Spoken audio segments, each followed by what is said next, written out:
Toyoka Ambongo, héritier, tu vas mettre cet élément. Toyoka Ambongo, on a sa point de vue par rapport à cet accord. Parce que, avis est partagé. Congolais, on a vu Maurice Katumbi qui avait salué, on a vu Martin Fayulu qui a salué, on a vu Mouzitou qui avait salué, on a vu Jean-Pierre Bemba et tant d'autres. L'Union sacrée, d'ailleurs, dans l'ensemble, va saluer. Mukwege n'était pas d'accord avec, et ça point de vue, mais à part Mukwege, il y a aussi l'Église qui a réagi. Mais l'Église avait déjà commencé une démarche pour la solution. L'Église est surprise par l'accord de Washington. L'Église a yeba qui je parle ici de l'ECC5. Ils ont vu tout le monde. Au centre, il y a entre les régions, dans la région ou entre les deux parties au Bazobunda. Mais malheureusement, échappé Washington, Ambongo a réagi. On va écouter. Vous allez donner votre point de vue. En image, on se retrouve après.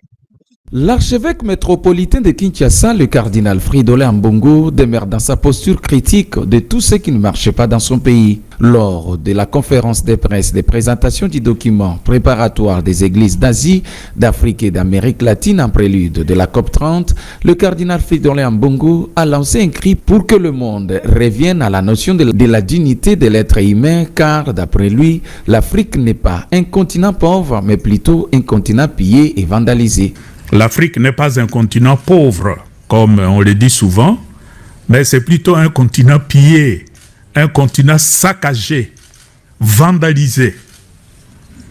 Un cri pour que le monde revienne à la notion de la dignité de l'être humain. L'archevêque métropolitain de Kinshasa a dans son allocution relevé que le minerai critique, pomme de discorde de la guerre dans l'est de la RDC, sont à la base de la prolifération des groupes armés en Afrique. On n'a pas besoin d'appauvrir certains peuples pour enrichir ailleurs. Comment pouvons-nous accepter qu'au nom de la transition énergique, parce que c'est le maître mot, des communautés entières soient anéantis à la recherche de ce qu'on appelle les minerais stratégiques. Dans la même percée, l'homme de Dieu a démontré l'inefficacité de la solution proposée par Donald Trump à la RDC et au Rwanda en échange avec des minerais stratégiques du Nord et du Sud Kivu, à l'instar de ce qu'il avait conclu avec le président ukrainien pour mettre fin à l'invasion russe. Et récemment, vous avez suivi la solution que Trump propose à la République démocratique du Congo et le Rwanda. Vous êtes en guerre entre vous et la cause de la guerre, c'est le minerai. Moi, le grand Trump, j'arrive, je vous réconcilie et vous me donnez le minerai. Il a tenté cette solution en Ukraine. Ça n'a pas marché, mais bon, chez nous, tout le monde court, tout le monde a peur de Trump. Ces propos du cardinal, qui se montrent critiques, interviennent. Tout le monde a peur de Trump, alors que Trump a tenté cette solution en Ukraine, ça n'a pas marché. Et puis il a traité cette solution, ils ont une fausse solution. Donc voilà, comment vous réagissez par rapport à la lecture et à Mbongo et Mukwege aussi? Bon, pour ce qui concerne Dr Mukwege, bon, je ne sais pas. Je vais commenter l'élément que je suis. Moi, je ne suis pas surpris. Vous savez, les sentiments antipathiques ou sympathiques envers une personne, pekisaka ngo te. Et mutu akosepela na mutu. Mais il ne faut pas que ça de vos sentiments okomisa ngo volonté ya peuple. Tata Molimo oyebi ma qualité d'évangéliste honoraire nazaka na respect mingi pour na basali na nzambe parce que na benga bango batata na biso que en dépit ya ba faute na bango et on n'aime pas critiquer les hommes de Dieu mais quand vous entrez dans un domaine où ezo longola yo na religion okolimbisa biso pour que to critiquer parce que sans kolobanine. D'abord, il ne faut pas confondre l'individu ou la personne de Monseigneur Ambongo et l'église. Parce que quand vous dites l'église a réagi, mais baoto sambela ki na bango wana eza église te eza nini, eza kitunga. Alors ça c'est un. Deuxièmement, balobi alobi que il faut comment comprendre na continent bazwa pauvrir batu misusu pour na enrichir batu misusu. Et puis alobi wana l'Afrique est vandalisée et saccagée, ainsi de suite. Mais tous on a malobanaï. Qui vandalise l'Afrique? Qui saccage l'Afrique? Parce qu'il y a un cardinal et Afrique, il y a RDC. Le respect bien ordonné commence par soi-même. Qui saccage en RDC? Qui vandalise en RDC? Qui pille en RDC? Toko Lobaba, grande puissance, mais l'instrument qui a été utilisé s'appelle Paul Kagame. Et tant que s'est moqué na imposition ya États-Unis d'Amérique. Ils ont comme sanga parce que balobagana lingala ceux qui mwana soso toni na nzungu yabake mama na ye azana se. Le Rwanda représente quoi vis-à-vis de nous s'il n'y avait pas les États-Unis qui avaient installé ba machine na ye kuna, ainsi de suite. Il y a un petit exemple, il y a l'Ukraine. Mais moi, je donne l'exemple, il y a Japon. Japon verse combien d'argent par mois aux États-Unis pour leur sécurité? Il y a un lobby, azoloba makambu ya Ukraine. Mais ngana azoloba ba Qatari ou tozoloba. Ils sont là. Je peux citer autant de pays qui ont été parrainés. Aujourd'hui, à travers le président Trump, les États-Unis sont à la conquête de toute l'Afrique pendant que l'Europe est à la ponte. Combien de chefs d'État africains qu'il a reçus? Et Trump est clair avec les gens. Voilà pour ça, biloko bozana ngo, tout ça la compensation. Biso ba tutokola na mboka, ezana eloko ba benyi truck. Il y a que ngai na kati bilanga nanga, nazana nguba na ngai, mais yo za chasseur. Ok, okomi nyama. Ngai na kolia manyoko ya pamba te, il faut na lamba fufu. Fufu elia makana nyama. Yo ko pesa nga musuni, ngai na pesa yo fufu. C'est comme ça que le monde évolue. Ça s'appelle, depuis un certain temps, le monde est devenu un village planétaire. Nazo comprendre le rendez-vous du donneur. Oui, même alors, les richesses sont richesses quand on a une capacité de les transformer. Les Américains ba positionner ba usine na Rwanda. Ba Qatari ba positionner ba usine na Rwanda. Bazo ya copier, tant bazolo ba copier na ko saccager wana, ezana RDC bazo saccager. Mais et déranger bino ndengeni. Bino, vous êtes allés. Les vidéos existent. Monseigneur Mouteba a dit clairement, Bakepa Kagame a pesi bango mbongo. Kuna j'apprends même qu'il aurait signé un accord. C'est là que ça dérange. Comment ils vont répondre par rapport à cet accord qu'ils auraient signé? J'utilise les conditionnels. Qu'ils auraient signé na Kagame pour accomplir une mission. Yako garder. Tant que Trump vient comme un grand. Mais Kagame était un grand ici. Il fallait que le cardinal le dise. Dans ce pays, pour la montouale général, il faut qu'il y ait Rwanda. Dans ce pays, pour la montouale ministre, il faut qu'il y ait Rwanda. J'ai toujours donné l'exemple de mon grand frère qui va m'écouter, Christopher Kolomoni. Il était DG de la RTNC ici. Le PPRD comme PPRD Bazalaki, ceux qui basangani na avenue Pumbukuna, qu'est-ce qu'on fait? Babenikar des reportages à RTNC. Au moins là, je félicite l'IDPS parce que la manifestation l'IDPS va bien encore il y a RTNC, c'était pour la collègue, c'est là-bas tout le temps. Alors, Babenikar y a reportage pour une manifestation, il y a peu perdre na fikini. Mutumoko alobaji kaka makambu ya ba Rwandais bazo bundisa biso. Babenga ti lelo Christopher Kolomoni n'a jamais été révoqué. Suspension kobanda kaka wana. Kagame soti James Kabarebe mtu abenga abenyika Kabila. Unatafuta manyanga. Oh monsieur, ça m'aide monsieur. Je vais le suspendre. Comme ça, Kolomoni est au cadre du PPRD. Nous avons vu. Yango zomo en même temps batu bazoloba. Quand le Rwanda dominait sur la RDC, le cardinal n'a pas parlé. Mais quand les États-Unis viennent nous aider, Bisotolobi, voilà, boya to solo là, parce que s'ils installent, au lieu d'installer ba usine na bino na Rwanda et pas Mouyibi, boya bo installer yango et pas na biso bakolo ba makam. Où est le péché? Apparemment, vous ne croyez plus à la neutralité de l'Église catholique, surtout avec Cinco non. Bon, apparemment, vous ne faites plus confiance. Oui, Sango Mokonzi. Dans le combat que nous avons mené, je sais le rôle qu'a joué l'Église catholique, comment l'Église, à un moment donné, on était affaibli, l'opposition était affaiblie, mais ça m'étonne parce qu'il crache sur les sangs de plusieurs. Franck Ngika a été tué dans cette ville. Lui et sa femme, dans Mombele. Chebeya, na Fidel Bazana, assassiné. Tomona, les combattants de l'IDPS, Kassine Nanda Kubaya Batumba Moto, les gens sans cœur. Olongo Kuna, Rossi Mukenichimanga, Thérèse Kapangala, tué. Lukusana, jeudi sinistre, jeudi serveur, Tozaki Kosala, Awana, Onatra, tué. Ovi, Général Baou Manam Bouzamabe, tué. Mamadou Ndala, tué. Katumba Mwanke, tué. Nous Laurent Désiré Kabila, tué. Ça, c'est ça le Rwanda. Yangona mituna. Natuna kabande konanga bakatange na lobi. Il faut to ça la keba. To ça la keba pona nini. Parce que sango olinga te, mutsoki abomela yo papa, réflexe na yo ezaya qu'un jour au venger papa na yo. Moi na nyo soazaka na ba position ndingwa. Mais on a vu Raïs 100% venir.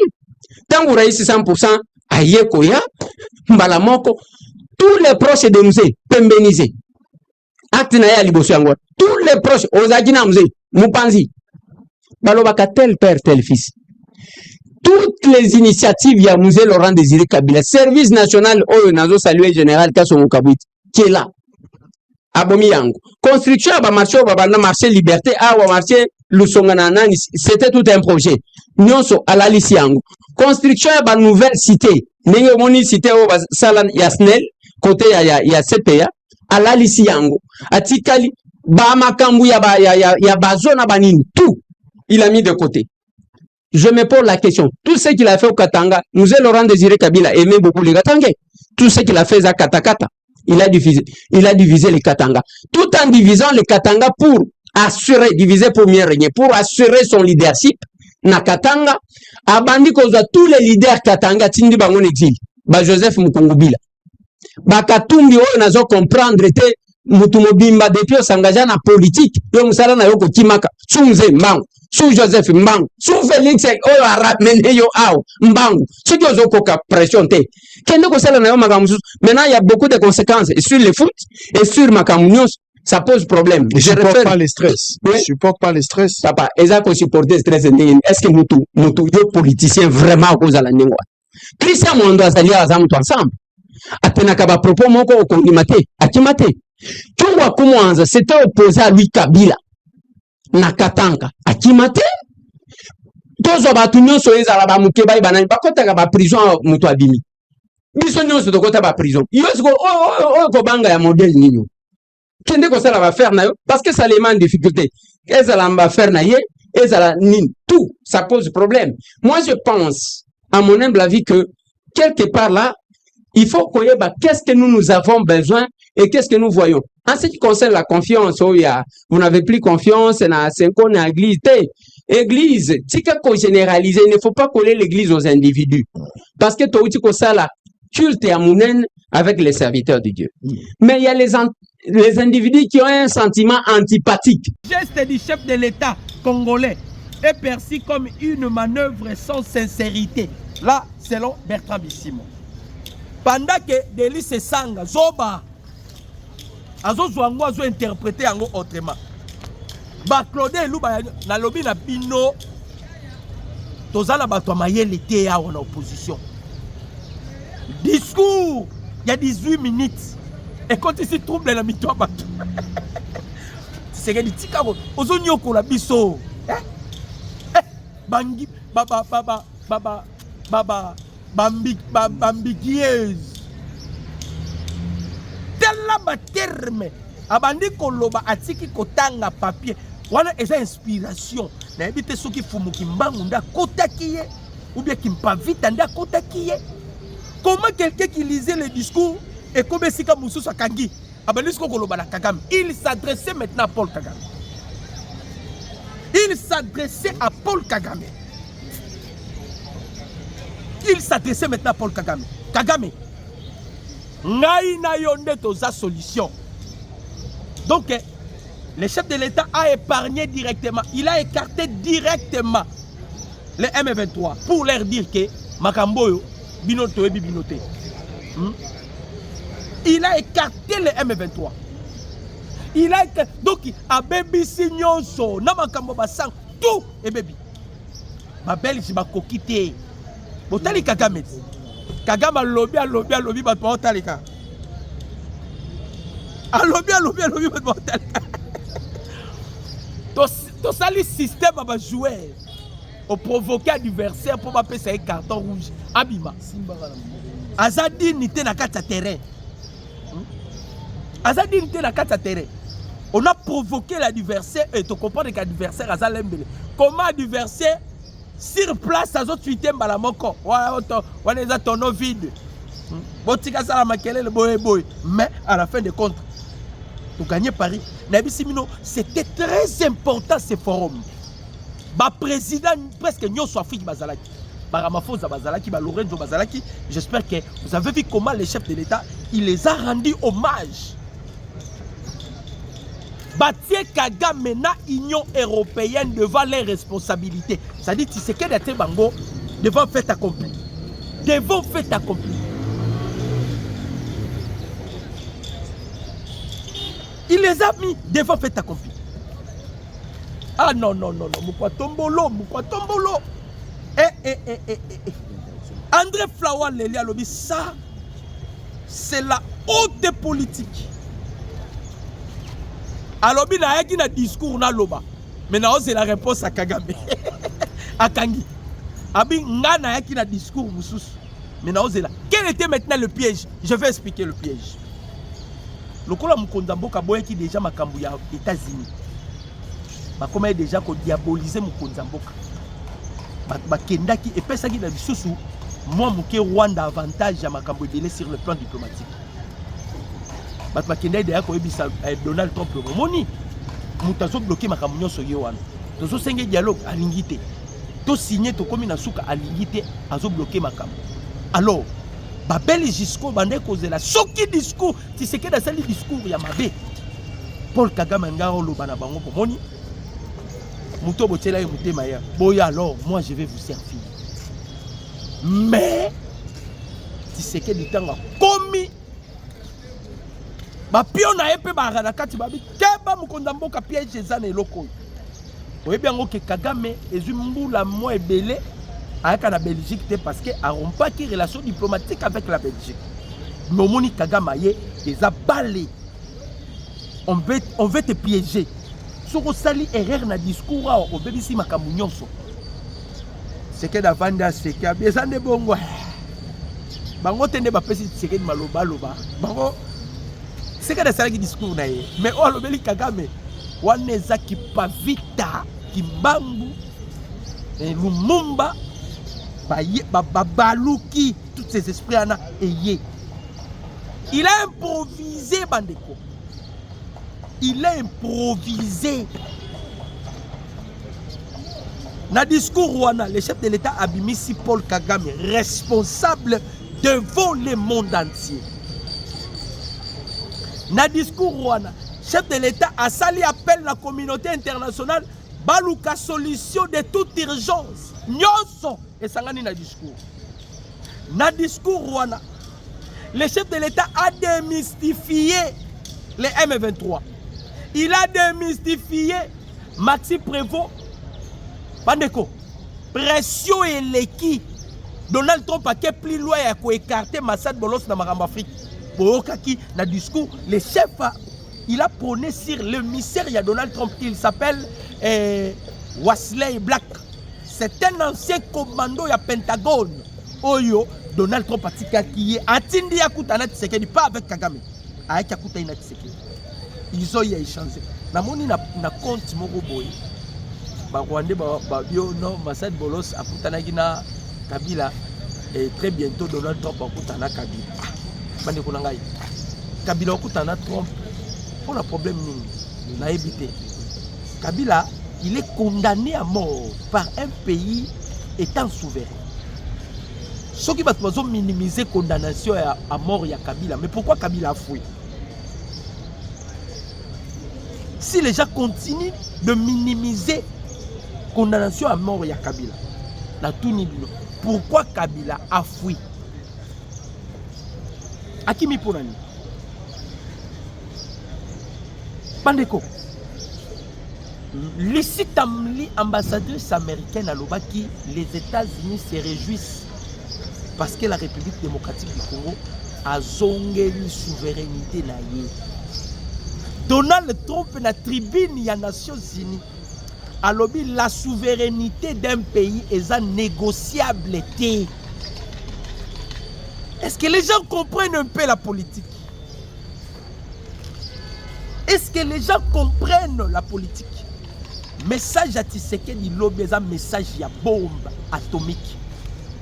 Bandeko, Kagame a pleuré, hein? Bon, ça la blague. Kagame a pleuré. Nalobi na bino, Bobo Sanate, Mikolo Uti Koleka, l'Union européenne a signé les accords miniers avec les Rwandais. On appelle ça l'accord Moyou. Pendant que les Rwandais ne possédaient pas ces minéraux. Mais au moins les États-Unis, pardon, l'Union européenne a signé des accords Moyou avec le Rwanda.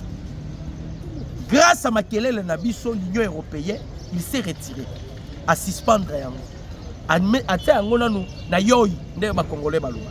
Il a suspendu ça. Grâce à nous, l'Union européenne a quitté à suspendre. Maintenant, l'Union européenne a signé un accord na Rwanda. Il faut comprendre maintenant que Tshisekedi est prêt de faire la paix avec le Rwanda. Mais il a conditionné Kagame de faire sortir les M23. C'est ça. C'est ça. Message au Tshisekedi a Pessi. Je suis maintenant prêt de faire la paix avec Kagame. Intermédiaire de Kaganga Inaye. Mais Kagame, Bimisa ba M23. C'est ça ce que le président Félix a dit. Bimisa ba M23 na Katia Mabele na biso Congo. Obo sanate Kagame. Malgré n'attendre le beaucoup. Malgré na sengiyo n'attendre mais hein? Mais yebaka natie forum oyo témoin le membre de l'Union européenne. Si c'est que dans un qui charge pas na bango. Natie pe communauté internationale témoin. Bandeko. Ba Rwandais baleli na discours oyo. J'espère que boyoka ki réaction ya Olivier Nduringere. Boyoki pe awa oyoyo Bertrand Bisimwa yoka makamba lobi alobi le président Tshisekedi bango baboya kazala président mais na discours ouais, dans la tweet a commis le président Tshisekedi nous a aussi promis la paix. Il a signé des engagements à Doha qu'il n'a jamais respectés. Est-ce que bango tang l'ici balobi boya Tshisekedi a signé des accords à Doha mais il n'a jamais respecté. Bango tangu mwana mwasi au Karabal la sorcière wa yaki bitu keita mobali mwasi tangu yaki ko yebisa bango ba se retirer na Goma ba se retirer ki Tshisekedi ndanzima bino bonzima kate alobi a déclaré Bertrand Bisimwa coordonnateur adjoint du mouvement rebelle qui estime que Kinshasa ne traduit pas ses paroles en actes. Pour lui cette main tendue n'est rien d'autre qu'un nouvel épisode qu'il qualifie de théâtre politique alors que le combat se poursuit dans l'est du pays. Tshisekedi a brouillé le système. N'a expliqué bino na football tant que tu as match. Son un grand joueur na Tchabi. C'est que je dois faire premièrement, je dois provoquer un défenseur adversaire. Non, Lukana baby sa esprit na ye. Pourtant, on a un match, on a Romain Limois. Yemoni nous a fait ici avec le V-Club. Azotumbo la défenseur. Nous avons créé ma psychose. C'est ce que le président Félix a fait par Kagame. Kagame a préparé qui discours moussous. Mais tu sais qu'il y a hier à Botoli Kagame Malouba. To Botoli est discours. Kagame, ce qu'il a dit, c'est des charabias. Oh, Balobaka, des niaiseries. C'est ce que Kagame a dit. Il a parlé que des niaiseries. Alors, il y a discours de Botoli et Maloba. Tango Moni, toute la salle. Tango tu sais que des salles discours, Babeti Maboko. André Flower, qui na coin, il commence à réfléchir à l'objet. Non, non. On a vu des politiciens, mais tu sais que déjà au niveau. Au niveau. Pendant que Bazoba, Delis et Sanga, Zoba non. Zoba. Claude Louba Zoba. Naebi Sarabino Bandeko Congolais. Biso Toba français. Il y a une différence entre parler français et avoir de l'intelligence. Ce n'est pas parce que tu parles français que tu es intelligent. Non. On est à langue. L'intelligence, c'est sa faculté, mon sous. Dans la délice, c'est ça. Zoba. Oh, Tshisekedi. Parce que Kagame a négocié na Rwanda. Pardon, Kamere a négocié na Rwanda. Mais Kamere perdra fauteuil na to poste na ya nini ya président na l'Assemblée nationale. Bandeko, c'est Tshisekedi qui engage le pays. C'est la Constitution qui le dit. C'est Tshisekedi qui engage le pays. Kamere a demandé au président Félix de négocier avec les M23, pas avec Kagame. Or, boyebi yango Tshisekedi banda koloba ya loba akanga ngai fona solana Kagame. Na ebisa Kagame olukaka nini na mboka nanga. Mais le moment était propice. Moment ezalaki favorable. Thomas Miki Kagame discours. Ta bandeko. Tshisekedi. Tshisekedi aussi lisabatu mayele. Ah non. Mukwa tombolo ozo silisa batu mayele. Batu bazo comprendre les sous politique té. Obebisi la mito batu makamunyoso. Dans le na bino les messages ou les discours ya président Tshisekedi. Muta comprendre oga Kagame. Kagame boyi, abi la rozwa maboko noté. Il a refusé. Bolandi en deux flower lobit. Kagame va tendre aimé pour la paix Kagame boyi. Il a refusé. Abi na boyi na rozwa maboko noté. Pourquoi Tshisekedi tu dois parler seulement dans la tribune à l'Union européenne? Non. Tshisekedi dans nos Zélandais bateau batinda ko bomba congolais na est. Bon à l'ensemble. Pour appeler ça yo siko charge. To pesi yo charge. Mais au moins comment ça n'a été Kagame. To prendre forum wana en témoin. Que bimisa ba IAM 23. C'est ça le langage de Tshisekedi. Tshisekedi n'a jamais demandé pardon et pas à Kagame. Soki motu alobi que Tshisekedi a sengi pardon azazoba ama elete. À comprendre la politique.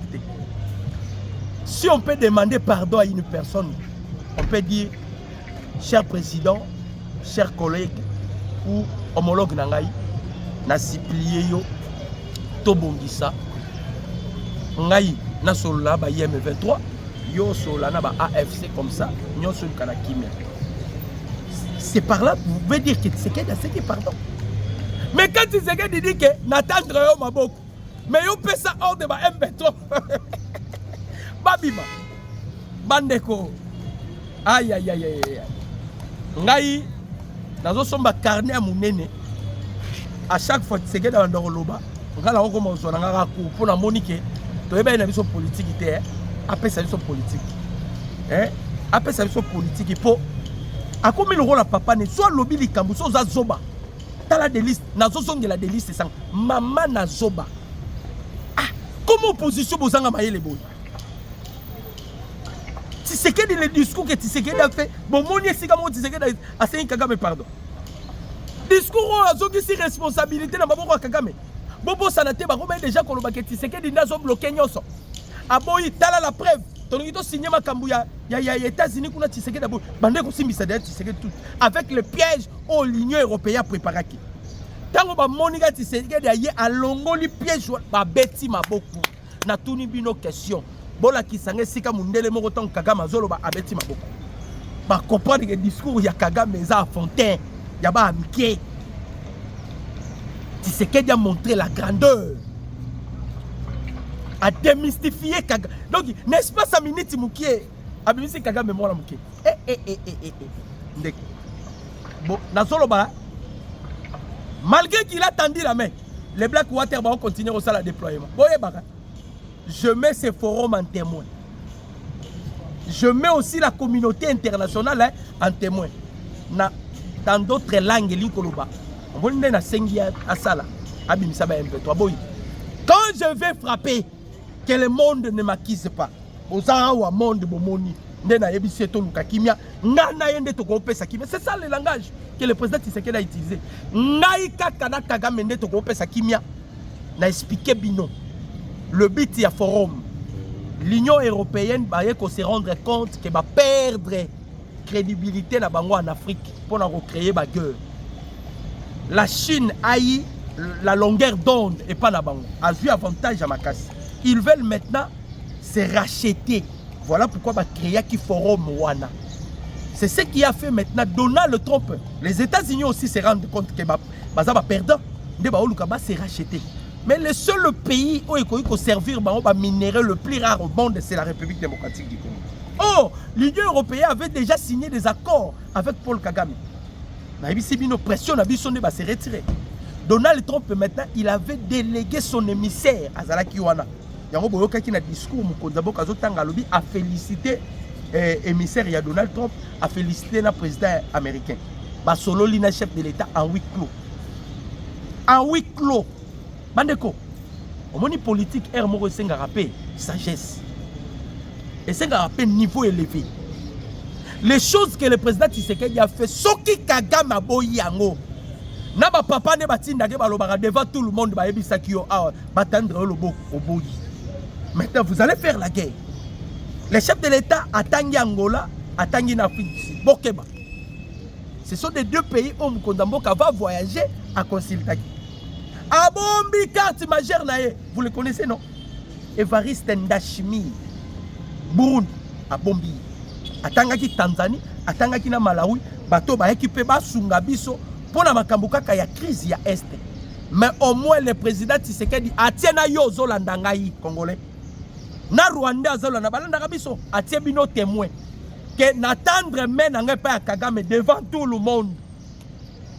Wana eza responsabilité moko bandeko yango tolobi awa na Congo opposition ezate discours ya muke ya 18 minutes et bimisi bat makizengi il y a 18 minutes tout le monde soko kika muto asengi pardon zoba soko kika muto otisenge na sengi ba kokende gauche droite te qualifier yezoba ama yelete mon pardon ça se voit non. Qu'attendre la main, je veux la paix. Alors bien, on devant bateau, batinda Kagame Boma Congolais. Que moi, je veux maintenant la paix avec Kagame. Nganaye. Nganaye. Kagame Boya bi na Rosolobo noté. Na boyi na Rosolobo noté. Rosolobo noté. Na bi to ana système à terrain to beta bal. Ngana neuf. Défenseur waza simananga za makasi. Qu'est-ce que je dois faire pour marquer?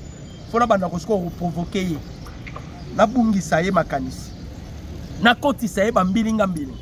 Tango ako se perdre na okoma yemoni na okoma olimo na bimi boye na tsebi.